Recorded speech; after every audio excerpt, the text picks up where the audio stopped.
ये दोस्तों एक जो कि हमारे पास रेफ्रिजरेटर आ चुका है, यानी फ्रिज। इसके अंदर दोस्तों हम आपको दिखाएंगे सेल्फ वैक्यूम करके कि किस टाइप से सेल्फ वैक्यूम किया जाता है, उसके बाद गैस चार्जिंग किया जाता है। ठीक है, तो चलो दोस्तों हम आपको दिखाते हैं। दोस्तों यहाँ पे क्या होगा, थोड़ा सर्फ और थोड़ा पानी की जरूरत है। इसको झाग बना के चेक करेंगे। ठीक है, जैसे कि झाग हो रहा है, मतलब बुलबुले उठ रहा है कि नहीं। यदि बुलबुले उठ रहा है तो वहाँ से थोड़ा लीकेजेस है। दोस्तों अभी हमारे पास दो ऑप्शन है, एक दोस्तों सेल्फ वैक्यूम, एक दोस्तों वैक्यूम पंप से इसके अंदर से हवा खींच सकते हैं। तो मैं दोस्तों अभी हम क्या करेंगे, वैक्यूम पंप से दोस्तों इसका हवा खींचेंगे। ठीक है, नहीं तो दोस्तों आप सेल्फ वैक्यूम कर सकते हो। तो कौन सा आपको पसंद लगेगा। यहाँ पे दोस्तों अभी हमारे पास दो ऑप्शन है, इसको वैक्यूम करना होगा सेल्फ वैक्यूम, या फिर ये जो कि पंप है, ये वैक्यूम पंप है, इसके थ्रू भी दोस्तों हम वैक्यूम कर सकते हैं।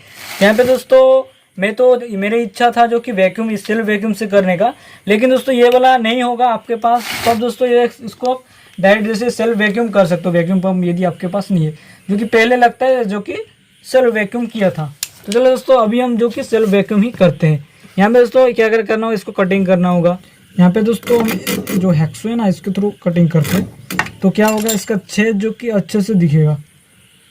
ठीक है, यहाँ पे छेद मतलब हवा जो कि अच्छे से फ्लो होगा, जितना जल्दी फ्लो होगा उतना जल्दी जो कि हमारा वैक्यूम बन जाएगा। यहाँ पे दोस्तों इसका जो कनेक्शन है इसको हमने रिमूव कर दिया था, इसको भी दोबारा से लगाना है। तो कैसे लगाना है मैं तो आपको दिखाई दिया हूँ। तो चलो हम इसको सबसे पहले कनेक्शन कर देते एकदम ईजिली। अभी दोस्तों हम इसको मतलब कंप्रेसर को चालू करेंगे। दोस्तों अभी अपने आप क्या होगा, इसके अंदर जितना भी पुराना एयर है ये अपने आप दोस्तों यहाँ से एग्जिट हो जाएगा, जो कि ये वाला पॉइंट से।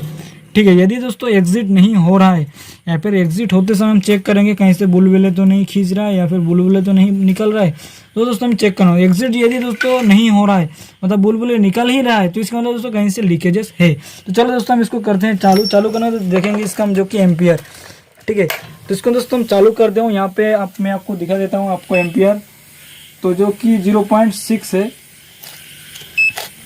तो मैं इसको सिलेक्शन कर देता हूँ 4 एम्पियर में। देखो 0.7 एम्पियर ले रहा है।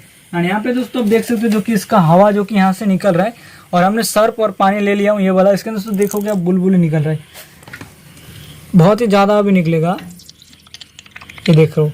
और दोस्तों थोड़ा वेट करना होगा लगभग 10 मिनट। यानी दोस्तों आपका मशीन के अंदर एयर ये नहीं खींच रहा है, उसका और एक जो कि प्रूफ है जो कि इसके अंदर मतलब जो कि सही टाइप का कोई आवाज़ नहीं आएगा। यहाँ पे दोस्तों अभी हमें और एक चीज़ जो कि कनेक्शन करना होगा कनेक्टेड, इसके अंदर जो कि हमें चार्जिंग वाल्व लगाना होगा, मतलब जो कि ये वाला मीटर लगाना होगा। एंड इसके अंदर जो लगता है इसका पाइप है उसको भी लगाना होगा। ये दोस्तों हमें पता कर देगा, मतलब हमें पता चल जाएगा इसके अंदर कहीं से लीकेजेस है या नहीं। तो हम इसको कनेक्ट करेंगे सबसे पहले पाइप को। तो पाइप के अंदर देखना होगा इसके अंदर रबड़ लगा हुआ है या नहीं, इसके अंदर थोड़ा डैमेजेस टाइप का है, ये वाला अच्छा है। तो इसके अंदर दोस्तों हम रबड़ जो कि लगाएंगे। तो सबसे पहले इसको थोड़ा साफ कर देंगे, क्योंकि दोस्तों इसके अंदर मैला रहने का चांस है। मैला यदि रहेगा दोस्तों तो आपका जो कि इसके अंदर चला जाएगा, तो आपको जाम कर देगा। यहाँ पे दोस्तों आपको देखना होगा मीटर का जो नीचे वाला पॉइंट है, इसमें आपको लगाना होगा आपका चार्जिंग वाला पाइप, यानी दोस्तों आपका जो कंप्रेसर के अंदर जाएगा वो वाला पाइप यहाँ पे आपको लगाना है। एंड जो रेगुलेटर जो मोड़ते है इसके अंदर दोस्तों हम लगाया जो कि हमारा गैस का पाइप। ठीक है, तो ये थोड़ा आपको ध्यान दे के रखना होगा। यहाँ पे दोस्तों हम इसको करते हैं अच्छे से टाइट। यहाँ पे दोस्तों आप ध्यान दीजिए, इसको हम जब भी टाइट करेंगे तो दोस्तों ऑटोमेटिक जो कि वैक्यूम कितना ये बता देगा। यहाँ पे देख सकते हो माइनस में आ गया ना जल्दी देखते देखते। अरे दोस्तों ये वैक्यूम ऑलरेडी ऑन था, मैं आपको जैसे बताया था। ये दोस्तों और भी थोड़ा नीचे आएगा, जैसे लगभग 30 के पास आ जाएगा, 30 से थोड़ा कम है आ जाएगा। तो हम दोस्तों क्या करेंगे, इसको हम गैस डालना चालू करेंगे। ठीक है, तो हम इसको करते हैं टाइट। एंड यहाँ पे दोस्तों भी हम लगाएंगे ये वाला वाल्व, जैसे कि आपको मैं बताया था। इसको हम लगाएंगे जो कि हमारा R134 इसके अंदर गैस लगेगा, वही गैस के अंदर वही कैन के अंदर लगाएंगे। तो ये रहा जो कि हमारा गैस कैन। यहाँ पे देख सकते हो HFC हाइड्रोकार्बन गैस या फिर R134। तो चलो दोस्तों हम इसको टाइट कर देते हैं। ये टाइट हो चुका है दोस्तों। हमें और एक चीज़ ज़रूरत है, मतलब चेक करने का, जो कि इसके अंदर बुलबुले निकल रहा है या नहीं। तो बुलबुले तो दोस्तों निकल रहा है, आपको नहीं दिख रहा होगा, तो जो कि बुलबुले अभी भी निकल रहा है, तो हमें अभी वेट करना होगा ये जब तक नहीं बंद होगा। ठीक है, तो चलो वेट करते हैं। एंड कांटा के अंदर भी देखते, इसको बुलबुले के बंद करेंगे, उसके बाद यहाँ पे वेल्डिंग करेंगे, उसके बाद कंप्रेसर को बंद करेंगे, उसके बाद देखेंगे कांटा वहीं पे खड़ा हुआ है या नहीं। ये दोस्तों कांटा हमारा उठ रहा है, मतलब ऊपर तो इसके अंदर कहीं से ये लीकेजेस है, वो हम मानेंगे, मतलब ये कंफर्म है, वो मानना ही पड़ेगा। ठीक है, तो चलो दोस्तों हम अभी वेट कर दे। फिलहाल कंप्रेसर ऑन है, गर्म है, यानी जो कि आवाज़ अभी फिलहाल नहीं कर रहा है, क्योंकि मैं आपको बताया था ये हवा कहीं से खींच नहीं रहा है। यहाँ पे इसके एम्पियर आप देख सकते हो जो कि 6.97 मतलब लगभग जो कि 7 एम्पियर है।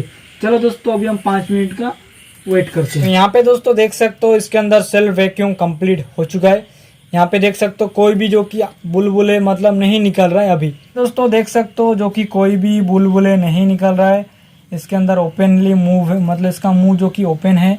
सो दोस्तों जैसे कि मैं आपको बताया था, इस वीडियो के अंदर मैं आपको सिर्फ सेल्फ वैक्यूम करके दिखाऊंगा।